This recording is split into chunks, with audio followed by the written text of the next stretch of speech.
On the 3rd of August, I spoke in this House on the motion on empowering women. During my speech, I had shared an anecdote of a survivor of sexual assault. I was not present with the survivor in the police station. The anecdote was shared by the survivor in a women's support group for women, which I was a part of. I did not share that I was a part of the group, as I did not have the courage to publicly admit that I was part of it.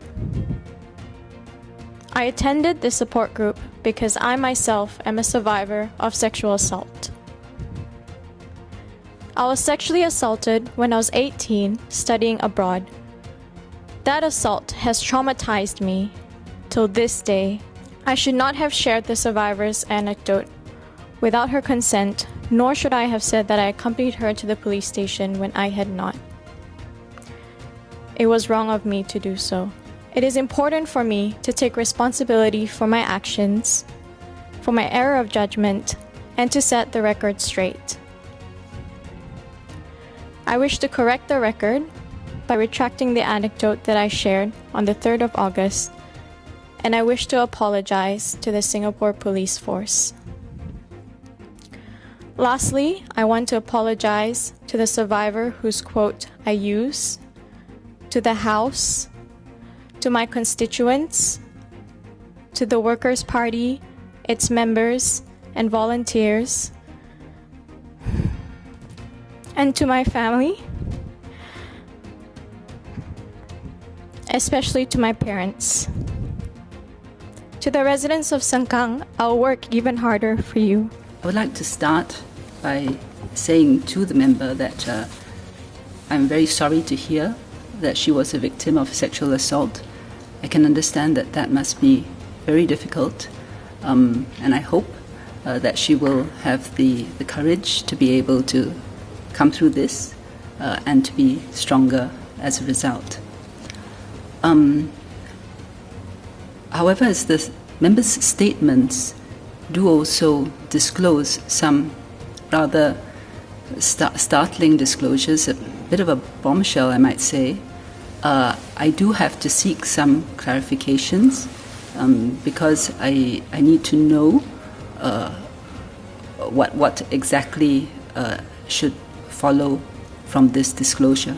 I want to understand from the member why it was necessary actually to say those untruths, because the member could easily have related the anecdote by saying that she heard from someone who had this experience.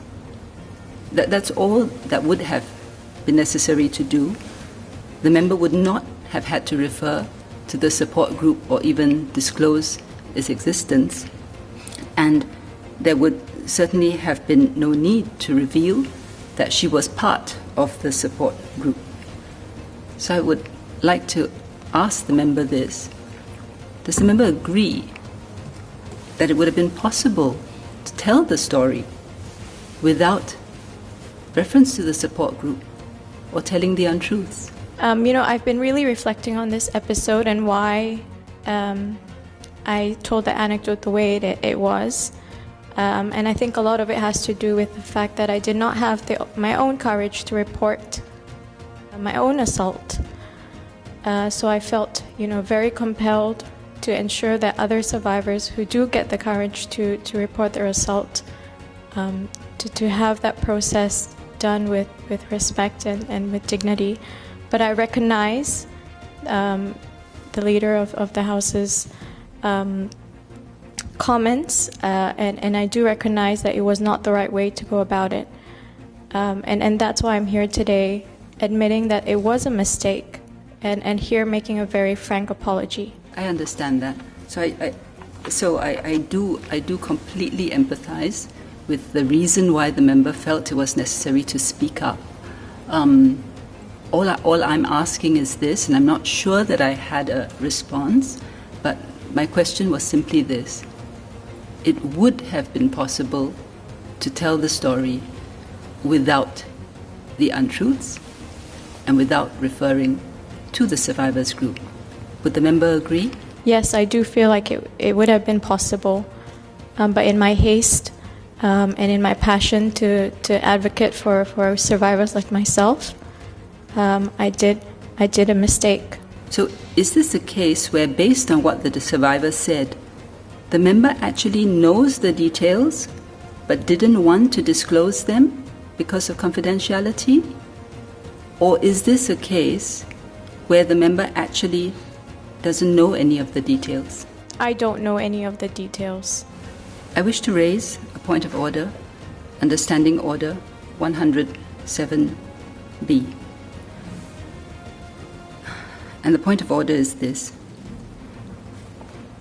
The member has, by her own admission, lied to the House 3 times.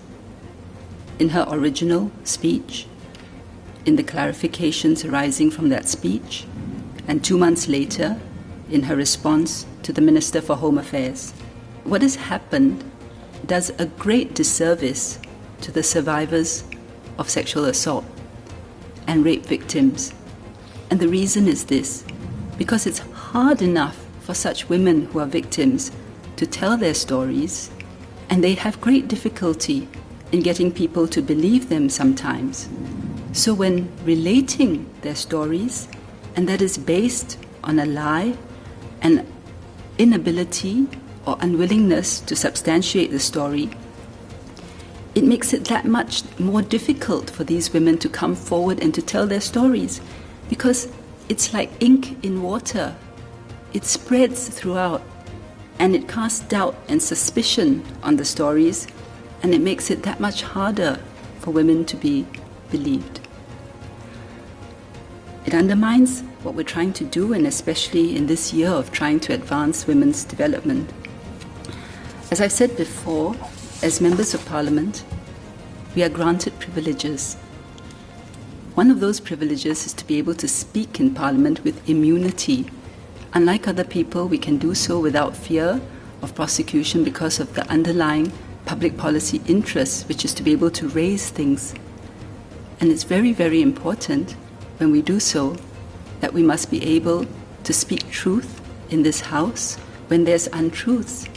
It undermines the trust. Other people, the international forum, and other countries look at what is discussed in this platform, and what we say and what we do must be based on truth and integrity, because, again, if we do not do that, it undermines the reputation of our Parliament, our institutions, and the faith that our people have in us. These are matters which prima facie affect the privilege of Parliament, and I therefore reluctantly have to ask the matter, Mr. Speaker, to be referred to the Committee of Privileges.